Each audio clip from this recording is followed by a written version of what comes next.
3 was an extremely popular RPG when it was released in 2010 for Xbox 360 and PC, but we haven't had another release since then.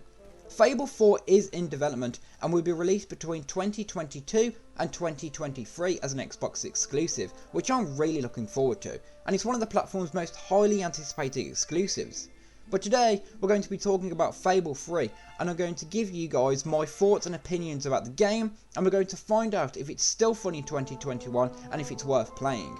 If you liked the video, make sure you like and subscribe so you don't miss any future content.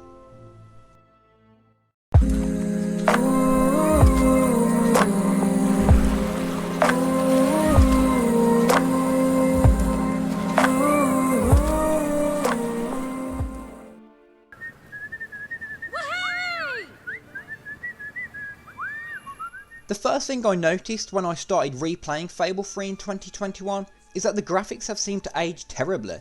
I still like the cartoony art style of the game, but I was surprised when I found out it was only released in 2010. Fable 3 looked as though it was a release from early to mid 2000s, and I feel it doesn't compete visually with other games that were released at a similar time. I didn't encounter any form of frame rate issues where portions of the map would lag out, or any other issues like that, but the graphics were a disappointment, and I think it's safe to say the visuals for Fable 3 aren't its strong point. But where Fable 3 thrives is with its story. Fable 3 is set in a magical land called Albion, which is ruled by evil King Logan. The people who live in the capital, Bowerstone, are suffering under Logan's ruthless reign as his greed for money sends innocent civilians into poverty and despair. You play as a prince or princess, and a revolution begins after Logan turns on his own brother or sister, depending on who you choose to play as. After witnessing firsthand the madness and cruelty of the king, you escape the castle with your loyal butler Jasper and fierce mentor Sir Walter. You are the hero that Albion is in desperate need of, and after fleeing the castle, you begin to gain an army of followers that will help you overthrow the wicked king. As you progress through the game, you make crucial decisions and promises to allies that will affect how the game plays out. The story isn't over when the revolution ends, and the decisions and promises you made throughout the game are tested as a new threat dawns over Albion. Just as you think the credits are about to start rolling, the game just gets even better, and everything you do feels more important. I won't give out any spoilers, but the story is one you'll definitely want to stick around for.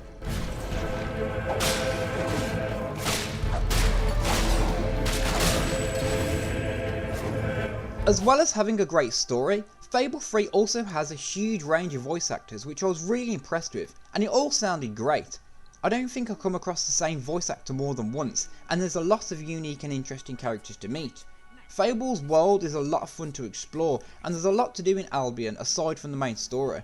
There's a good amount of unique side quests which were all interesting, a ton of collectibles, jobs to get extra money such as blacksmithing which was really fun, and you can also buy properties to make extra gold.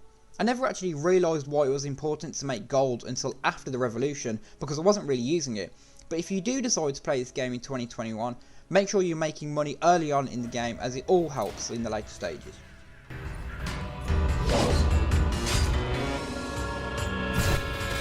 Combat in this game felt really good, which I was very surprised about.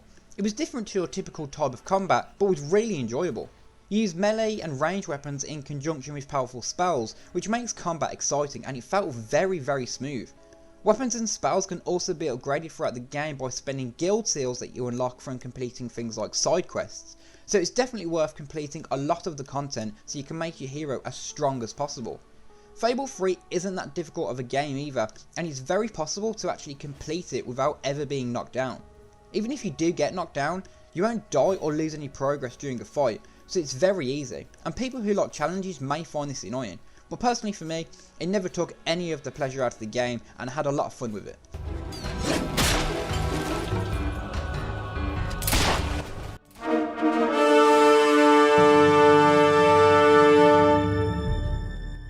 Fable 3 has a really strong story that gets better and better the deeper into the game you get, and the wonderful world of Albion is filled with hours of enjoyable content.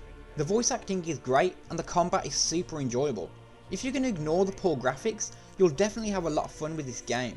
So for that reason, Fable 3 is definitely worth playing in 2021 and I highly recommend it, especially if you're an RPG fan. I hope you liked this video, and for more content like this, make sure you subscribe so you don't miss any future videos.